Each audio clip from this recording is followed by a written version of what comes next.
Dar bir kanyonun derinliklerinde, güneşin pembe kayalara vuruşuyla dans eden gölgeler arasında insanlık tarihinin en etkileyici sırlarından biri gizleniyor. Yüzyıllar boyunca çölün kumları altında unutulan bu antik kent, Bedevilerin anlattığı efsanelerin ötesinde taşlara işlenmiş bir medeniyetin izlerini taşıyor. Zaman tünelinde kaybolmuş gibi duran bu dar geçitler sizi bambaşka bir dünyanın kapısına davet ediyor. Çölün ortasında yükselen pembe şehir kayıp krallığın başkenti Petra. Ürdün'ün ıssız çöl kanyonları ve engebeli dağlarının derinliklerinde antik bir hazine olan taş şehir Petra yatıyor.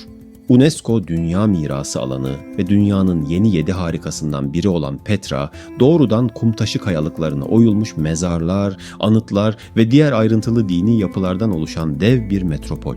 Milattan önce 9000 gibi erken bir tarihte yerleşim gördüğüne inanılan Petra, Nebati Krallığı'nın gelişen başkenti haline gelmişti.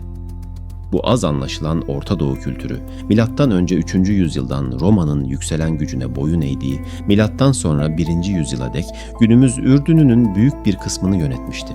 1812'de İsviçreli bilgin Johann Ludwig Burckhardt, Arap kıyafetleri içinde bölgede dolaşırken yerel Bedevilerin dilinden düşmeyen bir efsaneyi duydu. Dağların arasında kaybolmuş pembe duvarlara sahip bir şehir. Burckhardt bu hikayenin peşinden gitmek istiyordu. Kendisine bir Bedevi rehber tuttu ve yola koyuldular. Birkaç gün yolculuktan sonra Burckhardt kendisini Bedevi rehberinin yönlendirdiği kurumuş bir nehir vadisinin girişinde buldu. Kayalık kanyonda dikkatle ve yavaş yavaş ilerlerken duvarların neredeyse gökyüzünü kapatacak kadar yüksekte olduğunu fark etti. Ancak diğer taraftaki açıklığa çıktığında Burckhardt'ı olağanüstü bir manzara bekliyordu. Masif kayadan yontulmuş ve en tepesinde muhteşem bir urne figürüyle taçlandırılmış yaklaşık 45 metre yüksekliğinde muhteşem bir yapı. İsviçreli kaşif şaşkınlığını kontrol etmek zorunda kaldı. Arap dünyasına dair tutkulu bir uzman olan Burckhardt, çöl seyahatlerinde söylentileri kendisine ulaşan gizemli kayıp şehri bulduğunu biliyordu. Yüzyıllar sonra Petra'ya giren ilk Avrupalı olmuştu. Arap cübbelerine bürünmüş Burckhardt, heyecanını kendine saklamak zorundaydı. Bedevi rehberi onun Hindistan doğumlu bir Kur'an öğrencisi olan Şeyh İbrahim İbni Abdullah olduğuna ve bu uzak yere dini bir adağı yerine getirmek için geldiğine inanıyordu. Son derece dikkatli hareket etmesi gerekiyordu. Herhangi bir yanlış hareket, görevini ve belki de hayatını tehlikeye atarak kimliğini açığa çıkarabilirdi. Ürdün'ün Musa Vadisi'nde yer alan Petra, tozlu dağlara oyulmuş, eski Arap halklarından oluşan bir medeniyet olan Nebatiler zamanından bu yana tüm görkemiyle ayakta duran ünlü gül kumtaşı şehri. Petra, Ürdün'ün güneybatısında Arap çölünün kalbinde yer alıyor. Petra, Ürdün'ün Ma'an vilayetinde konumlanmış olup Lut Gölü ve Akabe Körfezi arasında bulunuyor. Petra çevresindeki bölgede milattan önce 7000'li yıllardan beri yerleşim vardı ve milattan önce 4. yüzyılda göçebe bir Arap halkı olan Nebatiler tarafından iskan edildiler. Nebatiler göçebe bir yaşam tarzı benimsemişlerdi ve ilk başta çeşitli çöllerde dolaşıyorlardı, ancak Petra'yı keşfettiklerinde buranın stratejik konumunu fark ettiler ve burayı kalıcı bir yerleşim yeri haline getirdiler. Petra'nın su yönetimi ve mühendislik konusundaki başarısı çölün ortasında böyle bir şehir kurmalarına olanak tanıdı. Nebatiler Petra'da gelişmiş bir su toplama, depolama ve dağıtım sistemi inşa ettiler. Bu sistem suyun kısıtlı olduğu bir bölgede yaşamalarını mümkün kıldı.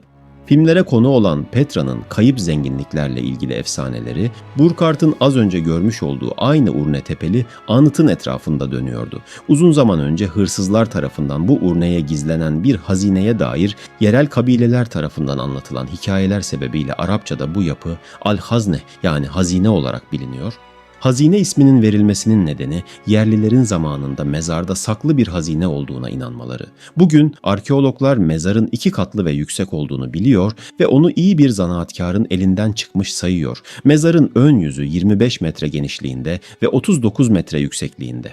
Genel olarak Yunan havası taşıyan mezarın sütunları Korint stilinde ve girişinde Yunan ve Romalı mitolojisinde yer edinen ikiz kardeşler Kastor ve Pollux kabartmaları bulunuyor. Yukarıda ortada ise kumaşlara sarılı, muhtemelen Mısır tanrıçası Isis olan bir kadın tasvir edilmiş. Ayrıca yine tepede balta taşıyan 6 adet Amazon tasviri bulunuyor. Amazonlar tarih öncesi zamanda saygıdeğer atfedilen efsanevi savaşçı kadınlar olarak biliniyor. Bunların yanı sıra grifonlar, kartallar ve viktoriler olarak bilinen iki kanatlı yaratıklar ile birlikte üzüm ve nar gibi bitkiler de tasvire dahil. Aynı zamanda kraliyet sembolü olarak bilinen rozetler de içeren mezar tasviri, mezarın bir krala ait olduğu ihtimalini güçlendiriyor. Mezarın içi dışına göre daha basit. 3 odaya açılan bir giriş holü içeren mezarın odalarından ortada bulunan en büyüğü 12,5 metreye 36 metre genişliğinde ve 10 metre yüksekliğinde bulunan 3 niş zamanında orada 3 adet lahit bulunduğunu gösteriyor. Herhangi bir yazıt bulunmamasından ötürü mezarın kime ait olduğu veya ne zaman yapıldığına dair bir bilgi ne yazık ki yok.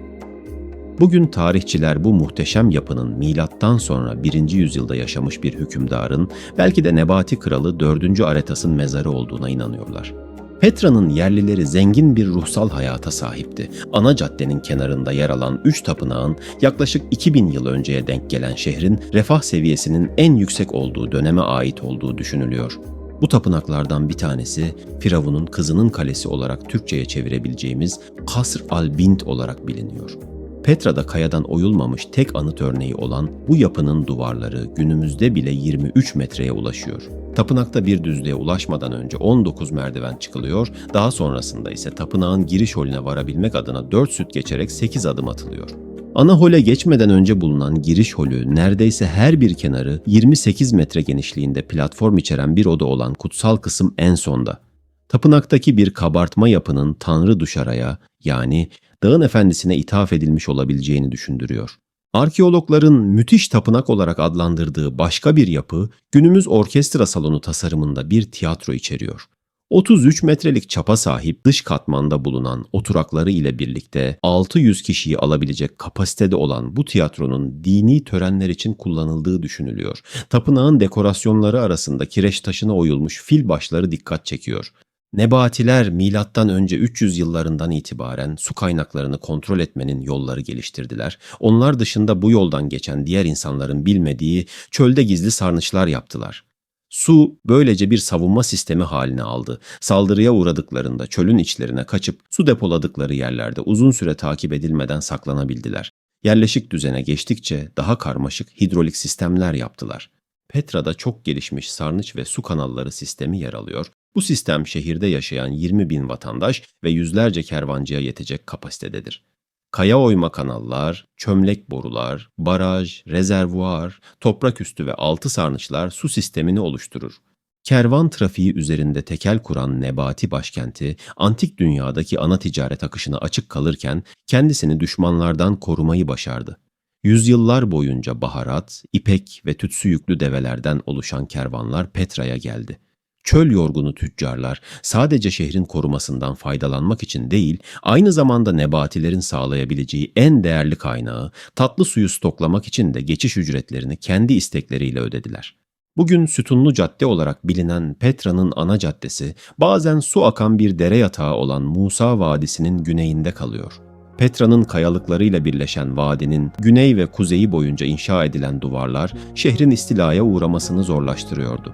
Kanallar, borular ve sarnıçlardan oluşan gelişmiş bir tesisat sistemi de şehirdeki insanların suya kolayca erişmesi için yapılmıştı. Arkeologlar bu sistemin kanıtlarını Petra'nın ana caddesinin yanında bulunan bir bölgede yürütülen jeofizik çalışmaları sırasında keşfettiler. Fakat bütün bu gelişmiş sistemler bugün şehrin mezar ve tapınaklarının tasarımına olan ilgiden dolayı göz ardı ediliyor.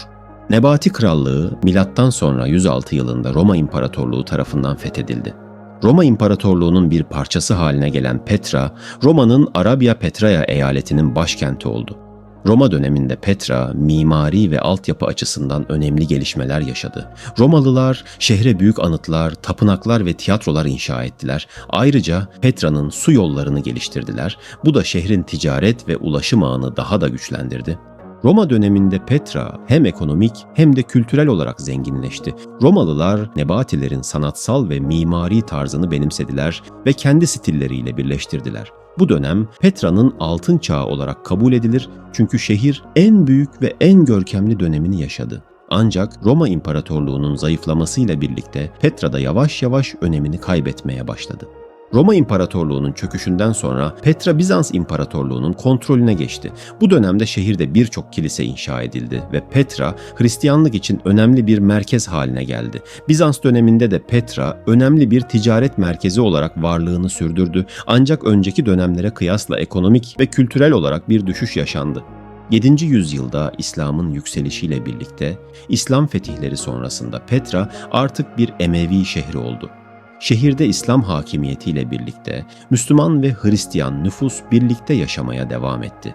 Emevi başkenti Şam'dı, fakat Petra Mekke'ye doğru giden hac yolu üzerinde kaldığı için yeniden önem kazanmaya başladı. 8. yüzyılda hilafet Abbasilere geçince ve başkent Bağdat olunca Petra yine güzergah dışı kaldı ve önemini kaybetti. Zamanla ticaret yollarının değişmesi ve depremler gibi doğal felaketler nedeniyle Petra terk edilmeye başlandı. Binaların çoğunu yıkan büyük bir deprem 363 yılında gerçekleşir. Kasr el-Bint denilen büyük tapınak yıkılır. Daha önemlisi deprem su sistemine zarar verir. Diğer büyük deprem 511'de yaşanır ve şehir çok daha fazla zarar görür. Petra'nın sessizliğe gömülüşü aslında tek bir nedene bağlanamayacak kadar karmaşık bir süreç. Depremler, ticaret yollarının değişmesi, iklim değişiklikleri ve siyasi çalkantılar. Doktor Thomas Paradise'ın iklim araştırmaları, bölgedeki yağış rejiminin değişmesinin de kentin terk edilmesinde rol oynadığını gösteriyor. Milattan sonra 5. yüzyıldan itibaren bölgede artan kuraklık zaten hasar görmüş su sistemlerinin tamamen çökmesine neden olmuştu. Yüzyıllar süren sessizliğin ardından Burkhart'ın keşfiyle başlayan yeni dönem Petra'ya bambaşka bir kimlik kazandırdı. Bugün UNESCO Dünya Mirası listesinde yer alan kent her yıl 1 milyonun üzerinde ziyaretçi ağırlıyor. Fakat artan turizm kenti tehdit eden en büyük sorunlardan biri haline geldi. Her gün binlerce ayağın aşındırdığı antik yollar, nem ve titreşimin neden olduğu hasarlar, kontrolsüz yapılaşma, UNESCO'nun desteğiyle yürütülen sürdürülebilir koruma projeleri bu tehditlere karşı kentin geleceğini korumaya çalışıyor. İşte böyle 2500 yıl önce çölün ortasında imkansızı başaran bir halk kayaları oyarak sadece bir şehir değil, bir medeniyet inşa etmişti. Nebatiler doğanın zorlu şartlarına karşı verdikleri mücadelede, bilimi, sanatı ve mimariyi öyle ustaca harmanlayarak yarattıkları eserler bugün hala bizleri şaşırtmaya devam ediyor. Bugün El Hazne'nin önünde durup yukarı baktığınızda, güneşin pembe kayalarda oynaşan ışıklarının arasında bir zamanlar bu vadiden geçen kervanların ayak seslerini, pazarlarda yapılan pazarlıkları, tiyatroda yankılanan kahkahaları duyar gibi oluyorsunuz. Petra'nın sırları belki de tam da bu yüzden bizi bu kadar cezbediyor. Çünkü her yeni keşif, her yeni araştırma bize sadece geçmişi değil, insan potansiyelinin sınırsızlığını da hatırlatıyor. Petra, Orta Çağ boyunca büyük ölçüde unutuldu ve Batı dünyası tarafından keşfedilmedi. 1812 yılında İsviçreli kaşif Johann Ludwig Burckhardt, Petra'yı yeniden keşfetti ve bu keşif dünyanın ilgisini yeniden bu antik şehre çekti. Burckhardt, Petra'nın harabelerini Batı dünyasına tanıttı ve bu keşif Petra'nın arkeolojik ve turistik önemini artırdı. 20. yüzyılın başlarında Petra, arkeologlar tarafından daha fazla araştırılmaya başlandı. Kazılar ve araştırmalar Petra'nın tarihini ve nebati kültürünü daha iyi anlamamıza yardımcı oldu. Bugün Petra, Ürdün'ün en önemli turistik cazibe merkezlerinden biri haline geldi ve her yıl milyonlarca turist tarafından ziyaret ediliyor. İzlediğiniz için teşekkürler. Bir sonraki konuda buluşuncaya dek hoşça kalın.